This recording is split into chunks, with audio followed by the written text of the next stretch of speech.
What does large scale bee farming look like in South Africa?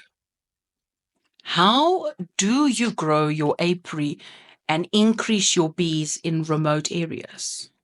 Well, guys, I got to spend a day with a beekeeper that has been doing this for over a decade, and you guys get to come with me.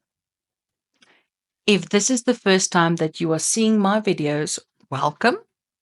My name is Marnie, and I am a beekeeper in the beautiful country of South Africa, home of the African honeybee. I started my beekeeping journey with just one bee colony that my dad bought for me, and today I am boasting with over 50 hives made from this one hive, and catching a couple of swarms, but most importantly, perfecting the art of queen grafting. If you want to create something bigger than yourself, then you need to surround yourself with people that have walked the road before you. You have to open yourself up to expansion and humble yourself to learn from others that have done what you are intending to do. Building a beekeeping business is a lot like building any other business. It takes time, a lot of patience, and consistent effort. You have to wake up every day with that fire inside of you to keep going forward, no matter how you feel. I am all for mental health and not pushing yourself until your body gives in. And that is why I prefer to learn beekeeping ways from people that have walked the road before me. They're able to guide me to achieve my goals a lot sooner and a lot better by spending time with them. And this is why I decided to go and join my friend and fellow beekeeper in his apiary with close to about 150 hives spread across South Africa. The day started out early. I think it was about 5 a.m. that I got up. I got all my bee equipment ready. And one of the things I always make sure to do is to pack some ice cold water and a couple of snacks. I don't know about you, but when I spend a large amount of time inside of my bee suit, I find that dehydration sets in so quickly. And the only thing that really keeps you going is having some ice cold water and just something to chew on every now and then, just to keep the blood sugar from falling. I didn't really know what to expect, but I was super excited. I am craving to learn more from the bigger guys, and this was fantastic. After a good cup of coffee at his house, I headed out. I got everything ready and I packed everything inside of his vehicle. My business mentor always said to empty your head before you go and learn anything new. And this process allows you to absorb as much as you can. And then after you have done the learning, is to go and implement it as soon as possible. Now, the last step in this process is to tell others what you have learned, as this is the final step to engrave the information into your mind and ensure the knowledge sticks.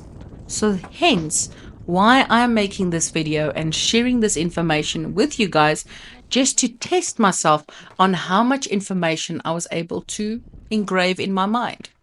So yes, you guys are my guinea pigs, but you're also my beekeeping community, and I love all of you guys. The trip was awesome, although we had to cram into the front seat, and being a woman of shape, it was entertaining, not to say the least. I had such a great time listening to his experiences and just absorbing everything he had to say. The dirt road was interesting. and the view was just spectacular. It really took me back to the days of being a little girl on the farm, waking up early before the sun rises to go and milk some cows with my father, and then making butter and fresh bread with my mom in the mornings, and just sitting there on the porch watching the sun rise over the beautiful land. And South Africa is a very beautiful country. We are known for our sunrises and our sunsets. That is iconic of our country. It's even in our national flag. The red represents that beautiful sunrise and sunset. When we arrived at the first location, it was breathtaking. The hives were nestled between a clump of trees, and in this tree forest was an old farmhouse. Not much was left except the chimney and some walls that once resembled someone's home. This really gave me some time to think. What does the next 100 years would mean for me? Because obviously this was someone's home 100 years ago, and today it is just a ruin. But how this ruins have now turned out to be a beautiful place for us to keep the bees, because I do believe that these people planted these trees when they made their home, and how these trees have now become a nestling space, a beautiful place to keep some bees.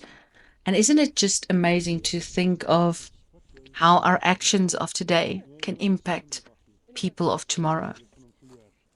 These colonies needed to be inspected, and an extra super had to be placed on top for the moment that the flow kicks in. So the flow had not completely kicked in there yet. It was dry, and we are waiting for the rain. So in this area, it was really, really dry, like really dry. And we really, really needed some water from the heavens. But as beekeepers, we know how quickly the weather can change and the flow can kick in. So we needed to be ready for that flow. And hence we had to put on the extra supers, because this is a very remote area and it does take time to get here. And it's not a place that you can just simply jump in the vehicle and quickly get there. So we had to proactively manage the bees.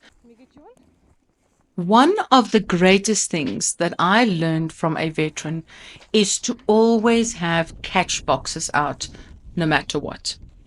We had over 6 swarms that had been caught in this remote area, and they needed to be taken back with us and then relocated to another part of his apiary. You know, I just stood there looking at these bees and trying to understand how we are able to catch swarms like in the middle of nowhere. I never thought that bees are all over the place, that they would be in such a remote area. I could not believe that we literally caught these swarms in the middle of nowhere. We found that some of the swarms had almost no eggs in it, but it was not due to them not having a queen. So this is a real important tip. Even although we are in the honey flow and we are busy with making honey, when you open up a box in a very dry area and there is almost no eggs, that does not mean that the queen has left. What it actually means is there's not enough food. So the queen is a very, very intelligent leader. She will reduce the amount of eggs that she lays, and she will reduce the foraging within the hive until a flow comes in. So she will not increase the amount of eggs that she lays until there is more pollen and nectar coming into the hive. How absolutely amazing is that? How this bees are able to manage themselves in the middle of nowhere, and being able to just know, what to do, when to do. This was just a moment for me where I just realized that bees are so amazing and they have so much more to teach me. And that makes me so exciting. This was such an amazing experience. Guys, I learned tons in taking my beekeeping business to the next level. I got so much inspiration from what he was doing, and this really got me excited to take my honey side of my apiary to a new level. I didn't really want to increase the amount of honey that I was making, but after spending this time with him in his apiary and just having a look at what he was doing and how well it was working, you know, it really inspired me to increase my honey production section. And I would like to see what my breeding queens can actually do in a honey situation where they're not just being used for resource building, but also for honey crops. So, guys, who knows? Maybe next year I can also be at that top level here in South Africa when it comes to the honey I produce.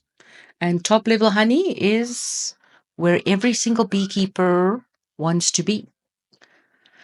So this was a fabulous experience, and I learned so much about fire protection, how to take care of your bees in remote areas. I got to see how he operates, the way he operates with his bees, and I didn't get stung at all. Poor my friend, he got stung, but that was only because we were trying to transfer bees between the one swarm to the other swarm, and they got him under the arm. But overall, for all the hives that we inspected, we didn't really get attacked, which was interesting. It was really, really interesting because normally people would consider bees in remote areas to be very aggressive. I think all over YouTube, if you do find videos about the African honeybee, you would always find these gruesome, horrific videos of the bees covering the people and stinging them. And, it always looks like these bees are attacking the people. And I spent a whole day out with him in his apiary, and I didn't get none of that. We didn't even get the bees coming out and chasing us. They were so calm. So it really makes you think why some bees are aggressive to their owners and other bees just are not. Some real food for thought. But now, on another note, guys, I have recently launched my online beekeeping club, which I am crazy excited for. I have decided to capture everything that I am learning inside of my beekeeping club. So I am going to do a dump of everything that I'm learning, everything that I'm doing from today, from the day that I actually started, and I want to share it with all of my members. Just imagine an online community where you can learn everything about beekeeping for less than a cup of coffee a day. Yes, I said that correctly. Your coffee bill is more than what this club will cost you on a monthly basis. Because the idea is not for me to make money from it. The idea is to create a community of like minded people that loves bees, loves beekeeping, and is looking for a place to just gain access to a lot of information. I will be sharing every online course I have made, as well as the courses that I am busy creating at the moment. So that is my beginner's beekeeping class. That is my queen rearing classes. That is my basic hive inspection classes. I'm actually busy with a mead making class now after I did this mead making course. Making your own beehives. I'm also going to be sharing my course on how I build my brood factories.